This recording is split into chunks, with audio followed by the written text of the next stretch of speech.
Bismillah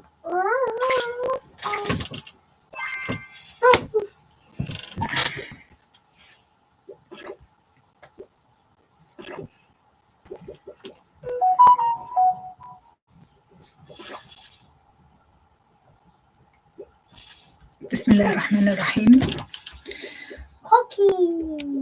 Ibrahim said, وَمَنْ يَقْنَطُ مِنْ رَحْمَةِ رَبِّهِ إِلَّا الضَّالِّينَ. So let's start. After this video, the good news is you will never miss peri-lunate dislocation on any hand radiograph.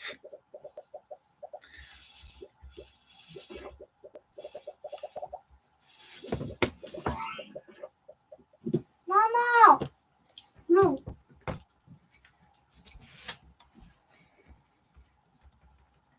So let's start. This is the normal. This is the normal wrist X-ray. This is the radius. This is the scaphoid. This is the lunate. Normally, the lunate should be aligned to the radius as well as the capitate bone. So this is the first basic here. The lunate should be aligned with the, sorry, please stop and go outside, please. The first basic here is that the lunate as well as the capitate should be aligned with the radius, okay? Lunate and capitate should be aligned with the radius, okay? What about here? Lunate and capitate aligned with the radius. Here, the lunate is not aligned with and displaced anteriorly to the radius. So this is lunate dislocation. So that this dislocation here is happened to the lunate itself. The lunate is not aligned anymore and is dislocated anteriorly to the radius. Dislocated ventrally or with volar dislocation to the radius. Here, the lunate is still aligned. Okay? It's not dislocated anywhere. It's within the alignment with the radius. However, the capitate is displaced, as you can see here, displaced dorsally to the lunate. So the capitate here is displaced dorsally to the lunate. So the dislocation here is not within the lunate, it's within the capitate. So it is peri-lunate dislocation. Don't say capitate dislocation. It's peri-lunate dislocation. So the names here, as if everything about the wrist is talking about the lunate. So there's either lunate dislocation or peri-lunate dislocation. The lunate is the big boss here. So when I see lateral X-ray of the wrist, I will look for either lunate or peri-lunate dislocation. Okay, so in this case, the lunate is here. As you can see, this is the lunate. It's mildly displaced, but not, there's no complete loss of alignment. It's not completely here, okay? So the lunate is still with its alignment, still aligned to the radius. However, the capitate is here. The capitate is displaced dorsally. It's not aligned with, it's not aligned, should be here. The capitate should be here. The capitate should be here. It's not aligned with the lunate and is displaced dorsally to the lunate. So this is called peri-lunate dislocation. Peri-lunate dislocation. Okay. The key finding here. Once you see peri-lunate dislocation, there is an underlying cause that you should mention that you've looked for and you couldn't find. Okay? So when you say there is a peri-lunate dislocation, okay, you need to look for a scaphoid fracture. You need to look for a scaphoid fracture. In FRCR cases, once you spot a peri-lunate dislocation, check the scaphoid because it's highly suspected to be fractured. Scaphoid fracture. You can see scaphoid fracture on the same image. You can see scaphoid fracture on lateral view. However, you need to look for scaphoid fracture on the frontal view or on the CT scan. Okay, so you will say, I will check for the scaphoid fracture on the lateral view. So please give me the lateral view. Okay, this is the lateral. So sorry, I will check for the scaphoid fracture on the frontal view. So please provide me with the frontal view. So okay, this is the peri-lunate dislocation and this is the scaphoid fracture. Yes, there is a scaphoid fracture here. Okay, sorry. Okay. So there's peri-lunate dislocation with the underlying cause is seen here on the frontal view, which is scaphoid fracture. You can spot scaphoid fracture also on CT scan. Okay, so on this CT scan, the scaphoid is seen fractured and dislocated. There is a fracture dislocation of the scaphoid, and it is the cause of peri-lunate dislocation. As the capitate joined the dorsal fragment, the dorsal fragment of the fractured scaphoid, they go together as friends and displaced dorsally together. So capitate, don't blame the capitate for being dorsally displaced. Don't blame me, please, because I choose to join the dorsal fragment of the scaphoid. It's not me, it's the dorsal fragment of the scaphoid who displaced first. So I joined here. Okay. That's why we say peri-lunate dislocation. The best definition of peri-lunate dislocation is that there is a pathology around the lunate. There is fractures and dislocations around the lunate. So it is not the lunate itself. The lunate is good. But the fractures, which is scaphoid fracture, and the dislocation, which is peri-lunate, which is a dorsal pool of scaphoid as well as the capitate, are dislocated. The dislocations and the fractures is around the lunate bone. Okay, so let's complete talking about scaphoid fracture. Okay, You need to spot the scaphoid fracture after spotting the peri-lunate dislocation. Is that right? Yes. Okay. So here, in this case, on the frontal view, you can spot, as I told you, scaphoid fracture best to be spotted on frontal view.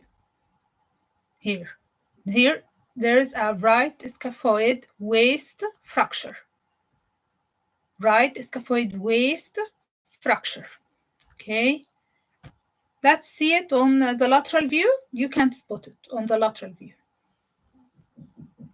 Okay. Okay, let's try to find peri-lunate dislocation. Radius, lunate, scaphoid. No, they are still in the alignment. Okay. So here the scaphoid fracture is not associated with peri-lunate dislocation. Okay. Here's the frontal view also. You can spot the scaphoid fracture here. Okay. So we spotted peri-lunate dislocation. Then we checked for scaphoid fracture. So after checking for scaphoid fracture and spotting it, you need to check for another finding, which is a vascular necrosis of the proximal pool of scaphoid. Okay, so this is very important. So I will mention the three things here so you can revise them every time you see this video. Okay. So you check and you find peri-lunate dislocation. Look for scaphoid fracture. Okay. Then look for a vascular necrosis of the fractured proximal pool of scaphoid. Why? Because this will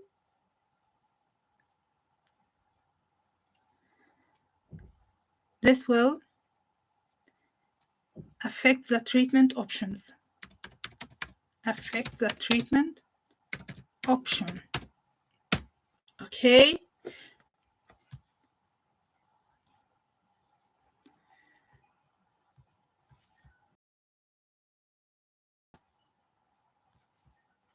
Okay. You need to check for peri-lunate dislocation. Okay. Then look for scaphoid fracture. Then look for a vascular necrosis of the fractured proximal pool of scaphoid. Okay. Peri-lunate dislocation.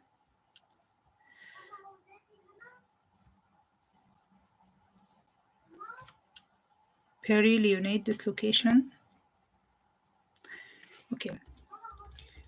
So how to check for a vascular necrosis of the scaphoid?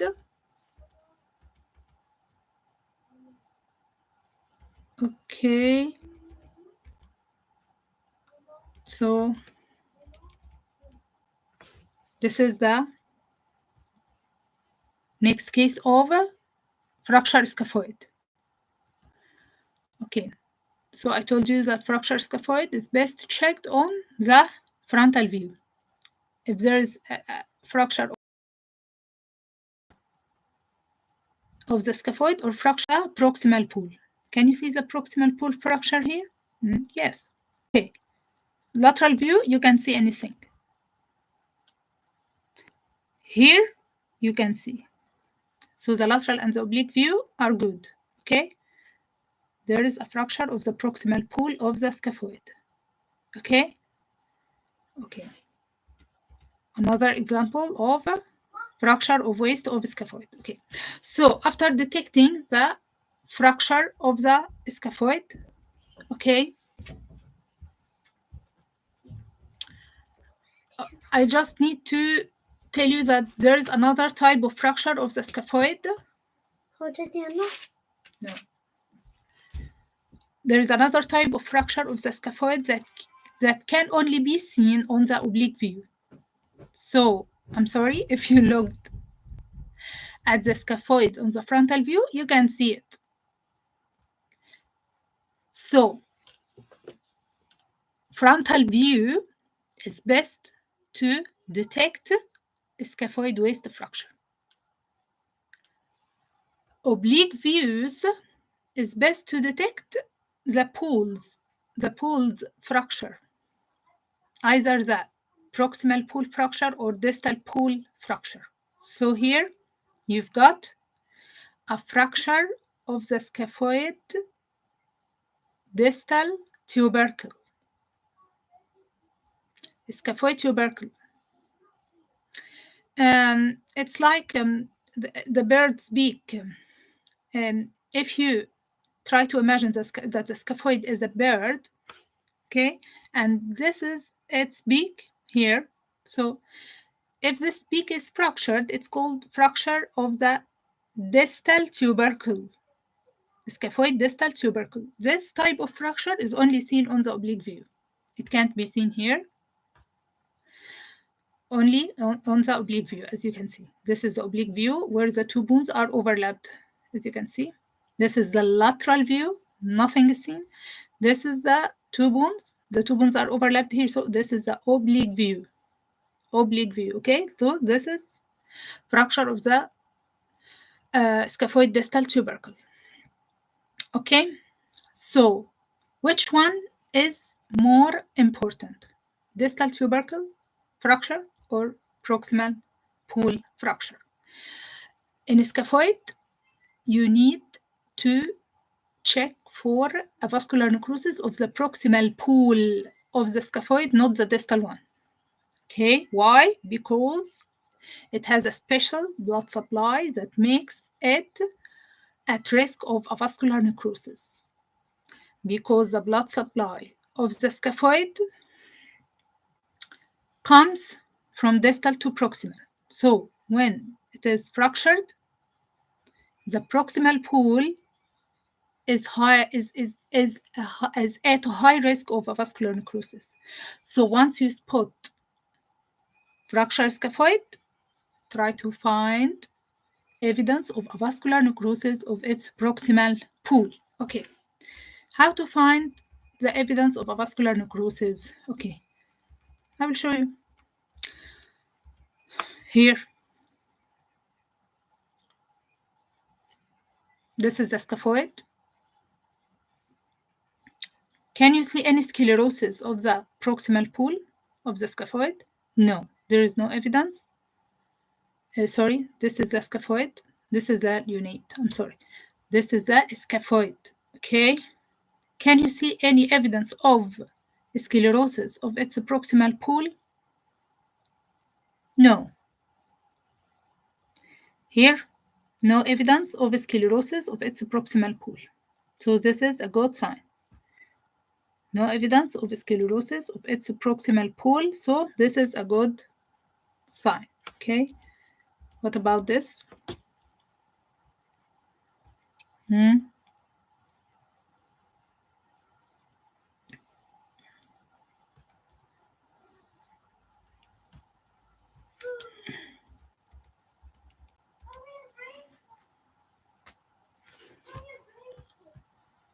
So here, this is the only image that can spot the fracture of the proximal pool of the scaphoid, but no evidence of sclerosis of its of the fractured proximal pool. Okay, let's see here this case.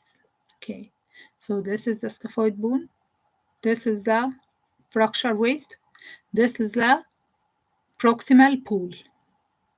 You need to check if there is a sclerosis. Yes, there is a sclerosis of the proximal pool of the fractured scaphoid. So there is a vascular necrosis. Okay, I told you that if there is a vascular necrosis of the proximal pool of the scaphoid, it will never heal. it will never heal. It needs to be internally fixed with a screw, as you can see here. This is the only line of treatment because this patient won't have a healed scaphoid. Okay, this part is necrotic now. It needs to be internally fixed, as I mentioned here. Okay, so do I have to wait until this part is completely sclerotic? No, you can detect a vascular necrosis earlier by the use of MRI.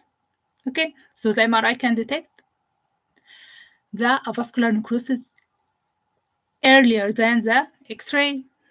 Okay, how do I know that this part is still alive or necrotic? Okay,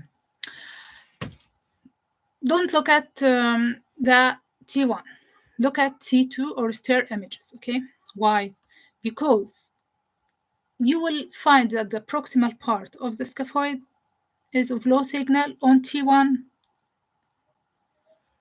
and either it is showing a bone marrow edema or necrosis. In both settings, the signal of the bone marrow will be of low signal because it is edema.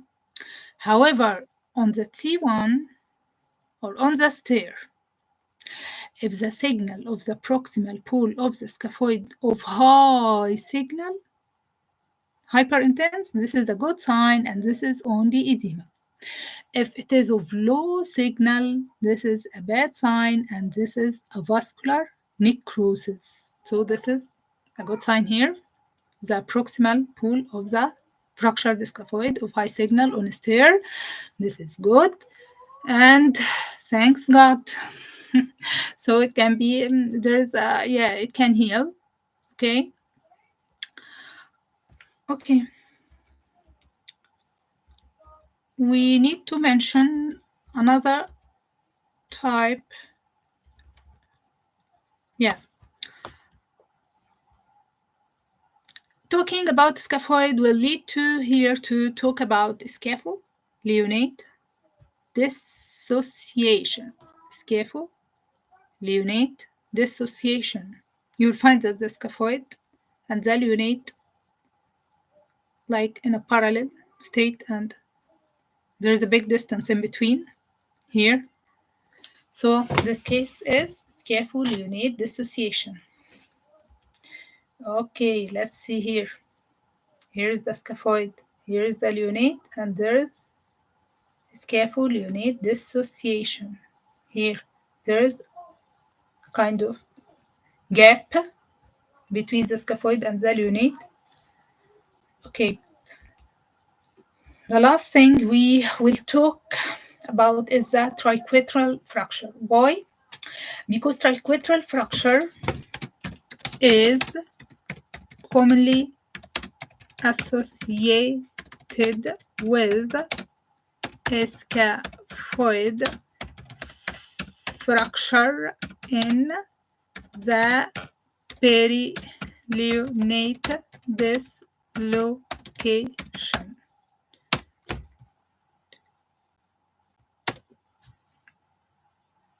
So we are talking about triquetral fracture because it's commonly to be associated with the scaphoid in the peri-lunate dislocation.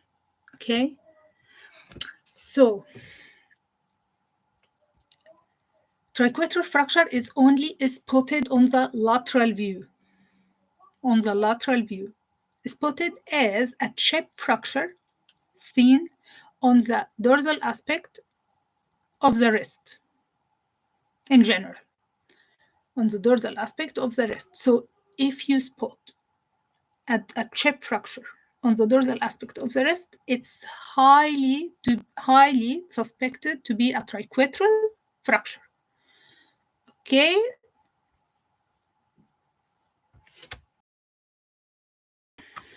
You need to check for the scaphoid on the so you need to check for scaphoid fracture on frontal view and peri-lunate dislocation on lateral view. You need to check for scaphoid fracture on frontal view. No scaphoid fracture. And peri-lunate dislocation on lateral view. Radius, lunate, capitate.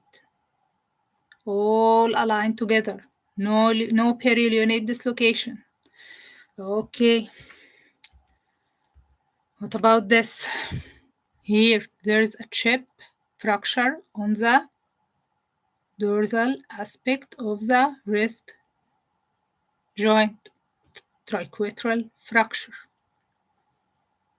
You need to check for a scaphoid fracture on the frontal view. No scaphoid fracture on the frontal view. You need to check for peri-lunate dislocation on the lateral view. No peri-lunate dislocation on the frontal view. Okay, that's it.